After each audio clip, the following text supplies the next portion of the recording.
সুপ্রিয় দর্শক, আসসালামু আলাইকুম। আজকের ভিডিওতে আমরা নবম দশম শ্রেণীর গণিত বিষয়ের অনুশীলনী 12.2 এর আর গুণন পদ্ধতি সমাধান থেকে 8 নং সমস্যাটি নিয়ে আলোচনা করব। এখানে দেওয়া আছে 3x - 5y + 9 = 0 এবং 5x - 3y - 1 = 0।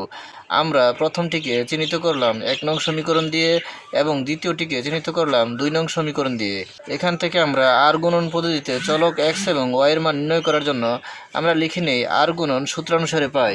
তারপর সূত্রটি লিখে নেই। আমরা লিখে নিলাম আর গুণন সূত্রানুসারে পাই। এখন আমরা সূত্রটি লিখে নিব x by B C minus B C সমান y by C A minus C A সমান 1 by A B minus A B.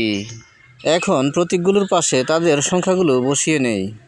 1 2 2 1 1 2 2 1 1 2 2 1। এখন সূত্রের প্রতীক অনুযায়ী সমীকরণ দুটির চলকের সহগ এবং ধ্রুবপদগুলোকে চিহ্নিত করে নেই। এখন আমরা সূত্রের প্রতীক অনুযায়ী 1 নং সমীকরণের চলকের সহগ এবং ধ্রুবপদ এবং 2 নং সমীকরণের চলকের সহগ এবং ধ্রুবপদগুলোকে চিহ্নিত করে নিলাম। এখানে 1 নং সমীকরণের চলক x এর সহগ 3 কে প্রকাশ করলাম a1 দ্বারা এবং চলক y এর সহগ -5 কে প্রকাশ করলাম b1 দ্বারা এবং ধ্রুবপদ +9 কে প্রকাশ করলাম c1 দ্বারা।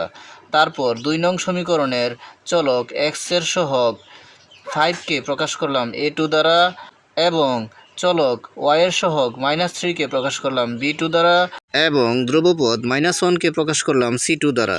এখন সূত্রের প্রতীক অনুযায়ী সমীকরণ দুটি থেকে মানগুলো এনে বসিয়ে দেই। এখানে প্রথমে রয়েছে b1 c2।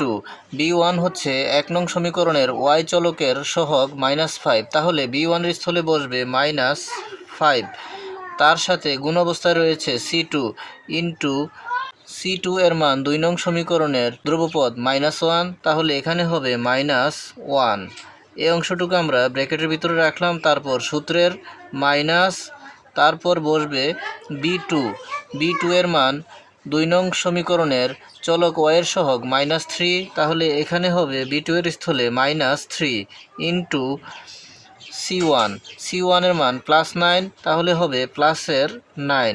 এই অংশটুকু আমরা ব্র্যাকেটের ভিতরে রাখলাম সমান y বাই c1 a2 এর মান +9 এবং a2 এর মান +5, তাহলে এখানে হবে 9 ইন্টু 5। এই অংশটুকু আমরা ব্র্যাকেটে রাখলাম। তারপর সূত্রের মাইনাস c2 এর মান -1 এবং a1 এর মান 3, তাহলে এখানে হবে -1 ইন্টু 3 সমান 1 বাই a1 b2। a1 এর মান 3 এবং b2 এর মান -3, তাহলে এখানে বসবে 3 ইন্টু -3। এই অংশটুকু আমরা ব্র্যাকেটে রাখলাম। তারপর সূত্রের মাইনাস a2 b1 এর মান +5 এবং b1 এর মান -5, তাহলে এখানে বসবে 5 ইন্টু -5। এখন আমরা গুণের কাজগুলো আগে করব, যেহেতু এখানে -5 -1 এর সাথে গুণ রয়েছে। মাইনাসের সাথে মাইনাস গুণ করলে হবে মাইনাসে মাইনাসে প্লাস, আর 5 এর সাথে 1 গুণ করলে হবে 5 এ কে 5, অর্থাৎ প্লাসের 5 আমরা পাই এই অংশটুকু গুণ করে। তারপর এখানে -3 এর সাথে প্লাসের 9 গুণ হবে, আর এটি হবে, যেহেতু এটি প্লাসের 9 আর এটি মাইনাস, প্লাসে মাইনাসে মাইনাস, তাহলে হবে 3 নং 27। তার মানে এখানে আমরা পাই -27, আর এই মাইনাসটি এই সূত্রের মাইনাসের সাথে গুণ হয়ে মাইনাসে মাইনাসে হয়ে যাবে প্লাস, তাহলে এখানে হবে +27 সমান y বাই এখানে 9 ইন্টু 5 অর্থাৎ 5 নং 45। তারপর এখানে ব্র্যাকেটের ভিতরে রয়েছে -1 ইন্টু প্লাসের 3, যেহেতু এখানে মাইনাসের 1 আর প্লাসের 3, তাহলে প্লাসে মাইনাসে মাইনাস, 3 একে 3, তাহলে আমরা এখানে পাই -3। আর যেহেতু এখানে সূত্রের মাইনাস রয়ে গেছে, তাহলে এই মাইনাসটি সূত্রের মাইনাসের সাথে গুণ হয়ে যাবে মাইনাসে মাইনাসে প্লাস, তাহলে হবে +3 একে 3 সমান 1 বাই এখানে 3 ইন্টু -3, যেহেতু এই 3 প্লাসের আর এই 3 মাইনাসের, তাহলে হবে প্লাসে মাইনাসে মাইনাস, আর 3 3 9। তারপর এখানে 5 ইন্টু -5 অর্থাৎ এখানে প্লাসের 5 আর এটি হচ্ছে মাইনাসের 5, তাহলে আমরা এখানে পাই প্লাসে মাইনাসে মাইনাস, 5 5 25, আর এই মাইনাসটি সূত্রে মাইনাসের সাথে গুণ হয়ে যাবে প্লাস, মাইনাসে মাইনাসে প্লাস, তাহলে আমরা এখানে পাই প্লাসের 25।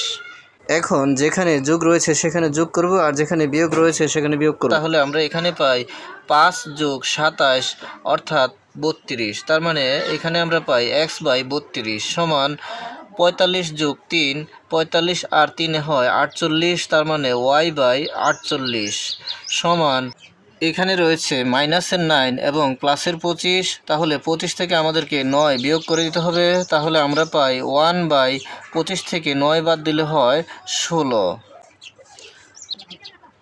সবগুলো ভগ্নাংশই একে অপরের সমান, অর্থাৎ x/32 সমান y/48 সমান 1/16।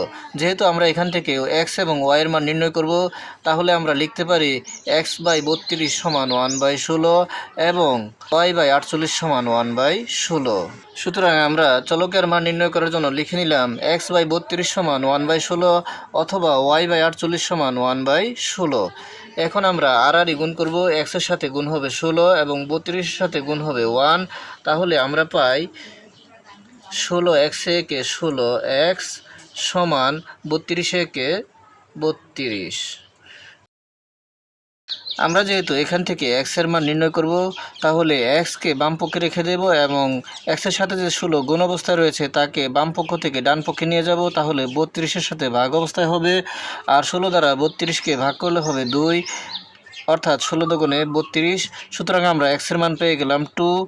আবার এখানে আড়াআড়ি গুণ করলে y এর সাথে 16 গুণ হবে এবং 48 এর সাথে 1 গুণ হবে, তাহলে হবে 16 গুণ y 16y, 48 গুণ 1 48 একে 48, অর্থাৎ 16y সমান 48। আমরা যেহেতু এখান থেকে y এর মান নির্ণয় করব, তাহলে y এর সাথে যে 16 গুণ অবস্থা রয়েছে সেটি অপর পক্ষের 48 সাথে ভাগ অবস্থায় হবে, তাহলে হবে y সমান 48 ভাগ 16, 16কে 48 দ্বারা ভাগ করলে হবে 3, অর্থাৎ 3 16 48। সুতরাং y সমান আমরা পেয়ে গেলাম 3। অতএব আমরা লিখতে পারি, সুতরাং নির্ণয় সমাধান x, y সমান 2, 3। আজকের মতো এ পর্যন্তই। ভিডিওটি ভালো লাগলে লাইক, কমেন্ট ও শেয়ার করে দিবেন এবং চ্যানেলটি সাবস্ক্রাইব করে পাশে থাকার অনুরোধ জানিয়ে সকলের সুস্বাস্থ্য কামনা করে এখানেই শেষ করছি। আসসালামু আলাইকুম।